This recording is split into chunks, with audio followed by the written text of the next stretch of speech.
Chers internautes, merci beaucoup. Vous êtes dans la mission Mokili Mobimba, vous êtes dans la mission de la République démocratique du Congo, à Kinshasa. Merci pour la continuité de confiance. C'est bel et bien votre émission. Tokobete Labino Masolo et Belé, Bokoïba en long et en large. Centre de recherche scientifique Gloria Ezalinini, Tokobete Labino Masolo Nango. Tout au long, il y a speech Nabiso, il y a Mokonalelo. Merci beaucoup. Vous s'abonnez encore très massivement. Mais pour votre information, Centre de recherche scientifique Gloria et Bandi, il y a de cela déjà une dizaine d'années, Centre de recherche scientifique Gloria, Ezali Kosala Moussala en République démocratique du Congo. Et aussi, Dr Bruno Chilela Otoyambana Mokonalelo, Azali phytothérapeute, Azali expert en santé publique, mais également Azali pharmacien de l'université de Kinshasa. Il est déjà en face de nous. Dr John Bruno Chilela, bonjour Motenayo. Bonjour Ndeko Fiston. Tozali na esengo makasi ya ko présenter yo na ba milliers de personnes bali kolanda biso. Dr John Bruno Chilela azali expert en santé publique, azali phytothérapeute, azali pharmacien confirmé à l'université de Kinshasa. Dr John Bruno Chilela tant tolai kolobaki ozali phytothérapeute nini yango emotivaki yo plus ozala du côté phyto que ozala du côté médecine moderne. Merci beaucoup Ndeko Fiston. La phytothérapie, c'est vraiment inné. Depuis ma naissance, na koli na famille phyto, c'est-à-dire papa nangai, la phytothérapeute, presque toute la famille. Déjà, j'ai commencé à exercer depuis l'âge d'enfance. Déjà à 12 ans, je me rappelle, quand nangai liboso, j'ai eu à soigner une fracture complète et à fémur. Donc on m'a présenté mon tout, j'étais encadré bien évidemment. Boukani fémur complètement, j'ai eu à faire la réduction malgré mon âge. J'ai réduit, j'ai placé les plâtres et dans 3 jours la personne a marché. Même les lois, vous les verrez sans malformation. Azako tambola malamu. Mais par rapport à la ambition et par rapport à bienfait automoni na kati ya phytothérapie, c'est comme ça na ba étude na biso to meki ko se pencher plus na o ezali naturel.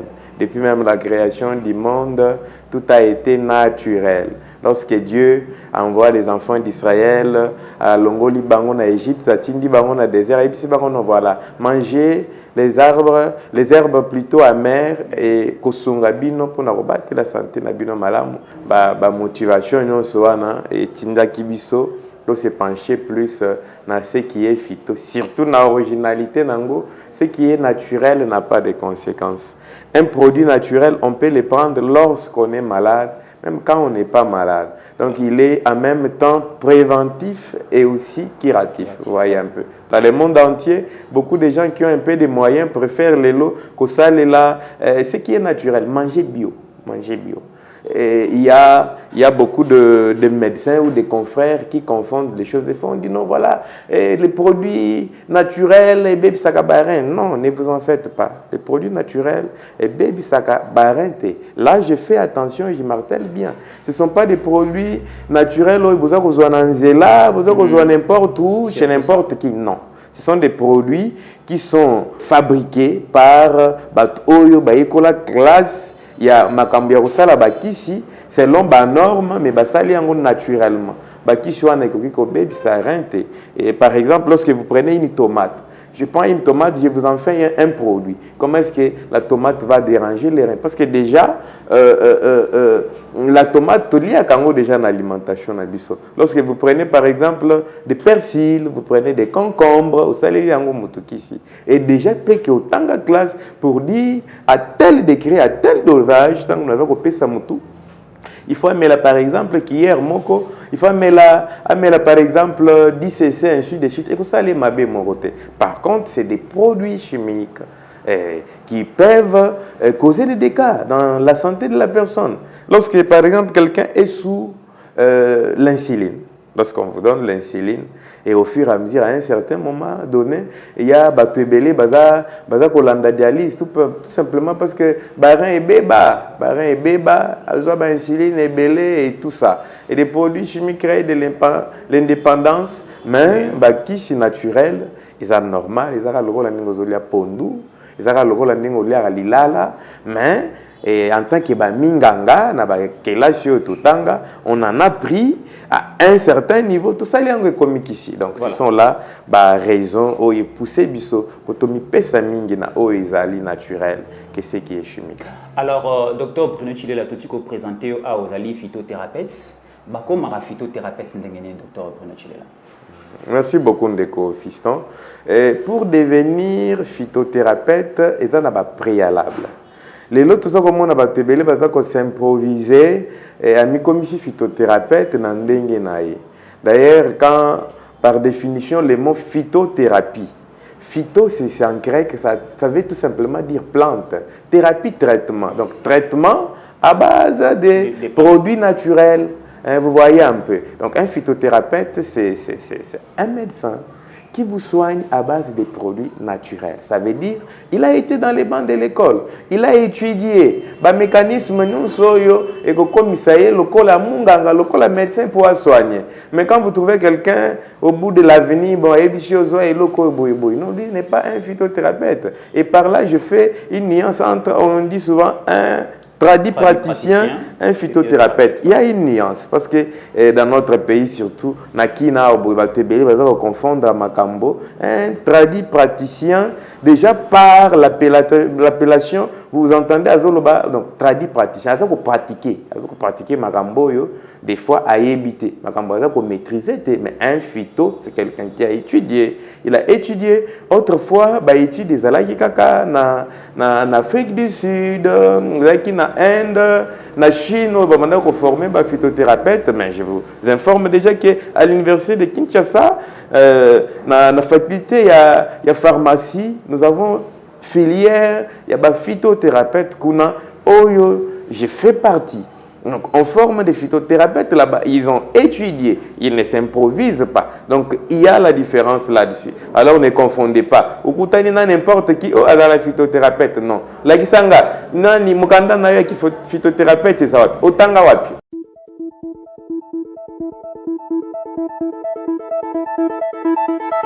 D'ailleurs, même dans la branche, quand vous allez à l'université de Kinshasa, dans domaine ou dans filière, il y en a qui font comme spécialité phytothérapeute, mais il y en a qui font aussi comme pharmacien des produits naturels. Vous voyez un peu. Et donc, c'est pas à confondre là-dessus. La spécialité est belée au docteur Bruno Chilela Azali ko soigner à Wanakati, il y a centre de recherche scientifique Loara. Ezali centre o etiamaki pona ko sunga bandeko pe pona ko soigner bandeko belé basungami a bandeko belé basoigner bango awa ba témoignage ezali belé bokolanda yango tout au long il y a émission na biso mokonalelo mais tolingi toyi bana monoko ya docteur Bruno Chilela dozana ye ensemble awa docteur Bruno Chilela ba spécialité ni nyango o bandeko bali kolanda biso ba oyi ko yeba awa na kati ya centre de recherche scientifique Loara ba spécialité ni nyango oyo ba soin ezali ko pesa ma awa. Merci beaucoup, Ndeko Fiston. Ma spécialité est Ali et Belé. Ce qui est vrai aussi est que nous avons soigné les malades non sauté. Nous avons un bon nombre, il y a des malades qui sont soignés. Dans le cadre, il y a des recherches. Ne vous en faites pas, recherche, ils ont évolué.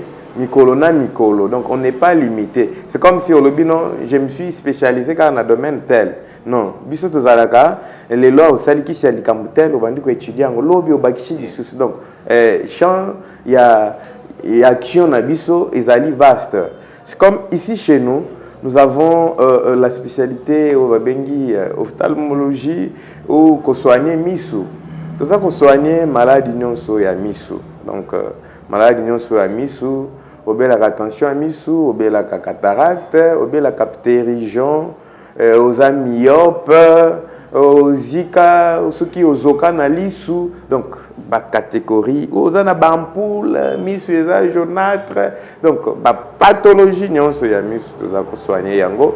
Et dans la recherche na biso, nous avons eu à mettre en place des mécanismes très efficaces à propos de Mikoua. Nous avons un plâtre de 3 jours qui rend possible la consolidation. Donc, ceux qui ont Boukani, to sali réduction est ligne au to zongi si Mikoua place nango. et après tu as plâtre wana yango ekangisaka mikuwa. C'est différent na ba plâtre mususu parce que ba plâtre wana mususu bacha kango ekangisaka mikuwa te. Eza ko immobiliser, c'est-à-dire ebombi kaka mikuwa yango moko ekangama. Le lenge moko ba jardinier bazwaka zu eteni nzete oyo akangisi na nzete mususu pour ekangama ebota. C'est comme ça aussi avec les eaux. Mais plâtre na biso yango il y a un potage de produits, il y a un mélange de produits, donc nous avons eu à faire des études où ils ont stimulé, où ils ont kangisa mikuwa. Donc ça fait partie de nos spécialités. Au Bukani Lelo, ils ont la bassin. Donc nous avons soigné beaucoup de cas de bassin. D'ailleurs, avec les plâtres ordinaires, où il y a du microlonium, on ne peut pas les mettre au niveau du bassin, c'est compliqué. Mais ce plâtre, on a tellement peu qu'ils ont 3 jours. Et ça, on a un mécanisme, nous avons même à niveau à bassin. Au Bukani, colonne vertébrale, nous soignons ça. On a déjà soigné beaucoup de gens. On a eu à soigner à l'intérieur du pays. On a Kinshasa. Au moins, nous avons commis membres inférieurs, nous sommes paralysés parce que nous Congo et Bukani, puisque moyen au ça là, nous soignons ça. Des gens, des personnes au monde, c'est devenu impossible. Même pour ça, il y a besoin, il faut que tu aies basson. La première des choses, les premiers jours quand nous plaçons ces plâtres-là, il y a communication, attachement, il y a colonne, communication à moi, l'épinière. Moutoua n'a pas même pour ça, il besoin. Et même quand il le fait, il le sent. Ceux qui Moutouabukani, Moukongo, il ne sent même pas ses membres. Mais dès les premiers jours, tu plâtre, le lobby déjà dans ton Olamuki. On peut même sentir. Mais quand quelqu'un là n'est pas soigné, au cause qui s'attaque, au qui s'aille à sentir. Donc ça fait partie de nos spécialités. Na état de maladie miko non seulement ko bukana, non seulement bacha pe bibende miko e kangamite ozo ko mona kaka pasi miko e kangamite. Donc ce genre de personnes aussi au bacha pe plâtre, ba plâtre ngo pe ya minene to longola kango. On intervient aussi to longoli to che plâtre na biso tellement eza ko kangisa miko dans peu de temps avec beaucoup d'avantages parce que plâtre ordinaire ce qui va placer en mutu. Par exemple au bukali fémur ba ko tia lokolo mobimba. Mais nous tellement que tout ça là 3 jours, Dédé aussi, il y a ce qu'on appelle en français l'ankylose. Et blocaka mingi genou, au moins mutu ba soigner ya bukana ki fémir et kangami mais a commis genou moyen à kumbango eza suscité. Et aussi avec ba séance à kiné, c'est vraiment douloureux que ba passer par tarango. Au moins mutu zo benda lokolo zo plier en côté. Inconvénient n'est pas la biche à rater parce que le mécanisme na biche est spécial, est approprié. Tout ça pour soigner toutes les catégories, il y a maladies, il y a mikoua. En dehors, il y a Kobukana, nous avons des maladies, comme on dit en français, rhumatismales et arthrosiques. Donc, et nous avons beaucoup de pathologies où maladies, on appelle ça des maladies de vieillissement des os.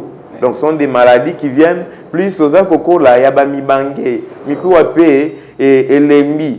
Surtout chez les mamans, il y a carence de calcium qui fait que Miko Anabango est comme trop fragile. Roman, destruction des cartilages, ou tu mususu, azana ba nécrose ou destruction et la tête fémorale. Au sala accidenté, au koyete, monika mutabande au baté, abande au baté. Wana salami, tango za kolia kui somonaka, il y a une membrane et là comment quoi entre les deux mikoa et protéger chaque deux mikoa et tout anaté. Maintenant, quelqu'un pareil et là quoi nelia maka, si quoi komikaka, mikoa et tout anaté. Et en général, fémir de mutelia makamonika mutakomi roboté. Donc ça fait partie. Nous avons des nerfs sciatiques. Donc ba catégorie non sur maladie ya mikoa na niveau nango non so nous intervenons na oana si on ne peut que citer qui ça maladie ya mikoa aussi c'est rattaché. Il y a beaucoup de gens aujourd'hui qui se plaignent des maux de dos. C'est vrai qu'il y a des maux de dos oyo mutoaza na ba hernie discale ou l'arthrose mais maux de dos mutu ça dit na ba hémorroïdes. Donc il y a des hémorroïdes. Suite à Bamisala, tout ça, on est exposé à ces maladies-là. Alors, je pense que les maladies, tout ça, soigner les hémorroïdes internes et externes dans la catégorie. Donc, nous soignons aussi. Il y a aussi la prise en charge de la prostate.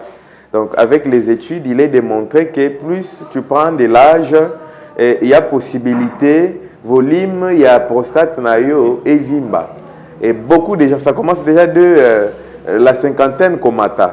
Mais il arrive aussi des fois que Jeune ou banamiki la maladie. Nous prenons en charge aussi la prostate. Nous avons aussi un traitement approprié à ce qui concerne makambo poison. Donc, empoisonné yo, okoya et pas nabiso, tout ça na test nabiso, tout ça on te soigne. Donc la liste est longue. La liste est longue. Si je ne peux citer que Owana. Voilà, on est allé ba maladie belé oyo docteur Bruno Chilela allé ko soigner et l'ongona équipe na mo bimalakati ya centre de recherche scientifique Gloire to allé ko rappeler bino ezoami na Kinshasa na République démocratique du Congo na commune ya Limité na boulevard Lumumba au l'équipe première au Kitimo Mouké au l'équipe Pont et juste en face il y a usine il y a Complace au mon centre de recherche scientifique Gloire c'est bien mentionné. Bach ezaliwana photo ya docteur Bruno Chilela yamana boali komona oko trouver solution parce qu'il y a des produits bio où ils allaient mis en place awa ezala ozali ko bela maladie ya misu ko bela maladie ya mukongo prostate ainsi de suite maladie nyonso au docteur otiko expliquer awa ce qui oye au retrouver solution tozonga na bande ko na biso bana niveau technique to rolanda ba témoignage to mona ba différentes personnes au basala ki biso confiance basala ki docteur Bruno Chilela confiance. Ils ont bandeko au baiki na maladie à misu ba trouver solution ba moni ils ont bandeko beli ba bukana ki baye awa ba uti même tina ba intérieur na ba Congo central na ba Katanga na ba Kolwezi ba ye awa na kata Kinshasa na limité ba kutana docteur Bruno Chilela plâtre il y a 3 jours il y a pamba ba trouver solution ba maladie ali kili ki ali ko tungisa bino bo ali di banda ya mboka bandeko beli pe na Kinshasa ba maladie ali ko déranger bango ba ali ko ya ba ali ko trouver solution autobengi solution définitive to zongi pas bandeko na biso ba na régie to dans ba témoignage comme ça to zonga to commenter to continuer encore na docteur Bruno Chilela apesa biso ba kutani na docteur nde na landi traitement nanga malade salaki 6 ans ya pasi tant na kutani na ye nazwi kisi nanga bien aimé na tambola ki pe na malade ya miso na kutala ki na minganga bakopesa ordonnance na koke na pharmacie kisi yango pe ekomona na te original pe omona okozwa yango te kasi nzambe asalinga grâce tant na kutani na docteur Bruno kisi eza révélation oyo nzambe apesa ye nakomi nasombi kisi epa na ye na utilize flacon ya liboso nazoyebisa bino bandeko nanga nazwi résultat malade ya 6 ans 1 mois ya pamba nazwi résultat ya malamu parce que namoni sikoyo vision pene fungwana bien que kamwa biloko mike etikali mais dans l'ensemble ça marche bien nini kisi oyo eza kisi moko efficace eza kisi moko eza te okoleka na opération okoleka na radio te kaka ndenge yo ye atali kaka na miso apesi kisi de kisi wana ntango okende kotia yango apesi ntongo midi pokwa ozotia yango okomona basalite ezobima ebele na miso salite ezobima ebele na miso mpe okomona miso efungami ngai nazali kotanga na linete mais mokolo ya lelo nzambe asungi na otanga so linete te nakomi otanga mpenza visiblement kaka ndenge wana nazotanga mpe ngonga molai butu tina moi nazotanga mpasi ya miso eza lisusu te alors nayebaki teke eza tension ya miso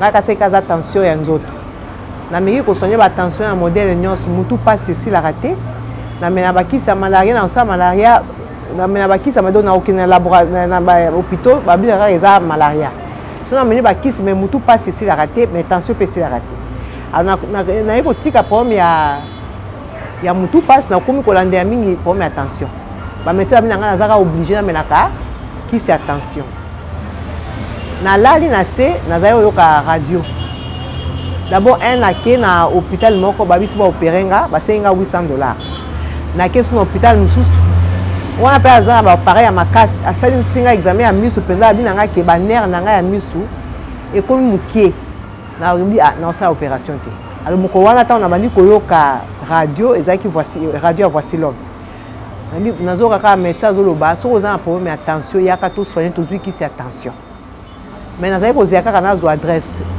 médecin alobi apesi baexplication nyonso na suka nde akopesa adresse apesi mpe numéro na ya telefone le lendemain matin tokoa bandeko na hésitaki te naye mpe sur place namoni médecin avant nakota basali nga examen ya tension nanga ezalaki ya romale bazwi nga mpe poids bazwi nga glycémie nanga ezalaki normal ntango nakoti médecin abi nanga eza likambo na explike bino ke basala nga opération mais namoni cataracte yango ezongi mais nakomi na problème mingi ya tension abi nanga effectivement namoni tension eza komata abi bo to banani kolutte contre tension apesi nga kisi ya tension wana apesi nga pe kisi ya miso alors nati kisi pendant une semaine ba salité bimaka na miso osakana te koto pe nazo melaka ya kisi attention ba ezala nango kisi ya munganga te ce sont que des ingrédients que ba épices kaka to ça la kana ba cuisine na biso nda pesa kinga na meli na moni pe que le lendemain nango après yango abinanga soki na sisi ko melaki sona attention na zonga na osa contrôle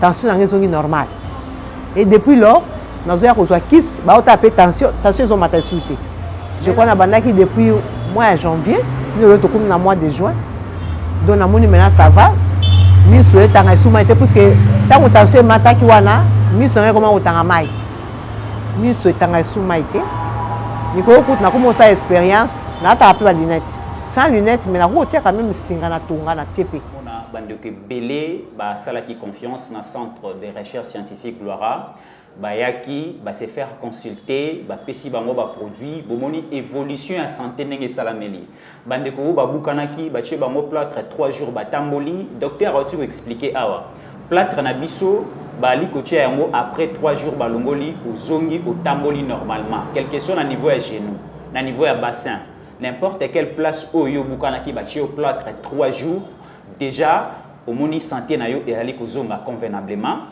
et aussi bandeko belé bazaki na problème à misu ba cataracte ba tension killer bandeko bazo bela baladi ya misu makasi ana kata Kinshasa ba poussière eleki makasi bandeko na biso ba wewa bandeko na biso ya ba moto bandeko belé bali ko bela même aussi ba médecin ya modeur bali kolonga bali ko pas docteur pour nous parce qu'il y a des produits bio il y a des produits oyo ezali couper sa solution moko définitive de solution moko définitive ce qui boye awa bolandi ndenge bandeko ba témoigner baki ebélé on a ba témoigner docteur pour nous la tout moni bandeko o ba ti ko betela biso ba pesi biso ba témoignage par rapport ya ba maladie ya misu to lingi to ba facteur de risque ni na mozala plus lié na maladie ya misu. Merci beaucoup ndeko fiston. Parlant des facteurs de risque, ils allaient tellement ébélés, comme c'est pendant la période, Nalingina Bandana Bavayan, soldat Nabiso Bazako Bunda au front, et nous avons constaté, selon les études, les militaires bazali exposés à la maladie, en général, tension oculaire. Tango bazako bunda azako beta munduki surtout bao bazana ba lunette te miso eza protéger te ba projectile ezako zonga na kati ya miso na bango ezako développer maladie wana na yango tozako beta mbela na we itali ba konzi pona kozwa ba disposition tala mwana mboka asali quelque chose qui peut aider nos vaillants soldats babundeli mboka pour que lobi ata soki akoti retraite azala na miso na ye amona bakoko miso ya kokufa te. Donc nous parlons aussi des enseignants. Enseignants bazali prédisposés à développer maladie à miso. Je peux même dire que 3 enseignants sur 3 bazako bela yango en général tension à miso surtout bao bazako pratiquer encore pratique ya créer la créer concentration il y a produit eza na kati nango eza ko belisa batu misu ebele bakufa misu ba enseignant. Donc nous sensibilisons en même temps que bandeko batia en place mécanisme il y a ba tableau à mikolo il y a ba feutre pour ne pas éviter ba maladie wana na ba enseignant. Nous avons aussi ba personnes âgées déjà plus ont grandi il y a possibilité au bela justement que misu ngo pe osaleli ngo mingi ça arrive des fois que au développer maladie wana. Il y a aussi bazako bela na hérédité, c'est-à-dire papa bela maladie wana misu tension a misu facilement moi na koki ko développer ngopé. Nous voyons aujourd'hui banamike bazako la lunette comment ça arrive à saleli na misu te. En général c'est attaché na mode de vie ya maman. Mingi za maman ce qui pendant grossesse na ye abeli ba infection wana ce qui est traitement malamu te. Ça va aller et aussi manami soit moi parce que c'est la même voie moi na kobimela et c'est comme ça vous voyez beaucoup des enfants éprouvés à problème yamisu qu'ils en développent un facteur de risque eza ebele bande konabiso ba cleaner vous sokola randaku vous utilisez des produits chimiques c'est un facteur de risque et qu'au finir au développer maladie pas na yo yango eza ko senga protéger les yeux moni ba mindele bazala bazo sala musala ba tia en place ba mécanisme nyonso pour protéger miso eza raté yo za ko sala musala sima na yango ya ko bela lisusu eza lisusu na bande ko na biso ba peintre la concentration ya peinture tango za kocha ebele za la peinture et continue miso za ko kipete au fur et à mesure ils finissent par développer des maladies des yeux sans oublier les mécanos aza kosala musala wana aza se na se ya mutuka wana moko azui apangusi na huile yeke na misu na essence concentration sans parler aussi ya bandeko batekaka essence bakadafi même ba pompiste on a reçu beaucoup de pompistes pas na biso awa sans concentration on a ya nini eza kokote na misu eza kokota na misu en fait de compte tu finis par développer la maladie donc par facteur de risque ezali ebele si on doit se mettre ya ko citer ango et si on doit dire le lenga ko kimanango ndeko se protéger ceux que za ko sala musala il faut trouver des mécanismes ngana yo kaka momu ko sa mama eza ko bimana misu déjà yango ebandi déjà wana ba mususu ba kenda telema ba pesa ye ba produit ebele mutu eza mutu te il a des maux de tête seulement ya misu yango nde ba médecin baza ko soigner otali mutu soigner malaria ezate lukana na petit ndena na munganga ya misu surtout la tension oculaire pression ya baner wana tango eza ko mata eza ko créer ba maux de tête ndeko mususu akolala te aketelema ngo landi traitement eloko ezate quelqu'un qui vous fait 1 mois 2 mois ou toute la vie aza kolala te donc c'est ça un peu si on doit parler en détail la prévention madame oza ko se maquiller il faut se démaquiller par la suite oza ko tia bacille la colle ou oza ko tia produit chimique déjà on en a jamais déjà reçu des gens une dame qui a perdu un œil parce que quand le kota qui est na liso c'est des choses à déconseiller ou carrément tant qu'on peut se démaquiller ou se maquiller plutôt il faut se démaquiller sinon tant qu'on tika ngo otika lier moko li se sui ozui boye aussi a o memi na liso ozui o memi na liso et lobby et comme memelo maladie à miso. Alors docteur tu as deux petites questions avant de chiter ba modalité de traitement et ça la makandengeni na centre de recherche scientifique Gloire. Est-ce que ceux qui mutu azali na problème ya miso aye alandi traitement na ye azaki na problème ya lecture et singela yeka po tambola il faut à la lunette est-ce que après traitement mutu va continuer kana ba lunette na ye ou bien après traitement tu remettre les lunettes à côté? Merci beaucoup ndeko fils. Donc déjà na ba témoignage eu ko le kaolo yo ki bande ko ebele baza ko tanga lelo sans lunettes. Biso toza ko soigner mutu pas reprendre normalement. Te pesa la lunette te on a des produits très efficaces qui font des merveilles dans la santé à Batou où ils ont sunga mutu po amona normalement le traitement tout ça qu'on peut s'en le linguana donc même ça na bande quoi libanda parce qu'il y a beaucoup de gens aujourd'hui peut-être Batou bazan d'information te tout ça qu'on soigner na ba continent ebele tout ça na bande ko bazan na France bazan ko landa traitement on a kati mboka na biso parce que beaucoup de Congolais ont tendance on a encore bon permettez-moi les termes on est encore un peu complexé même des appels que je sois est-ce que boza ba mindele non mutu mwindu akoki ko sala pe lo kwa malonga batu basaleli yango les produits utilisés jusqu'en France qui c'est ça aux États-Unis nous avons des malades na Canada Algérie Brazzaville n'en parlons pas en Angola donc qui c'est ça déjà mukili mobimba na ba ces patients wana déjà na méthode de Covid il n'est plus seulement question ya oza malade en face na ye pour soigner donc c'est possible de loin malade azui bakisi na ye azoko sale lango tout ça ko landela ye ezala pona ba pathologie mususu to lobité na autolobie donc tout ça ko soigner ango j'ai dit tout à l'heure au départ que tout ça ko soigner maladie non sauté donc vous êtes concerné vous avez un problème vous n'avez qu'à nous appeler ou poser la question via WhatsApp est-ce que tout ça ko soigner ango donc on n'est pas de ceux qui s'improvisent en tout donc to ko episode tout soigner ango on verra comment ko sungayo pour la santé malamu. Très bien, Nabisika no Subozali, ba numéro Nabisoza bien affiché, na ba différents postes téléviseurs Nabino, au Bengi Biso, au Komeli Biso na WhatsApp, au Komeli Biso na YouTube et au Saleli Biso message Dr Bruno Chilela Yemoko a ali ko consulter.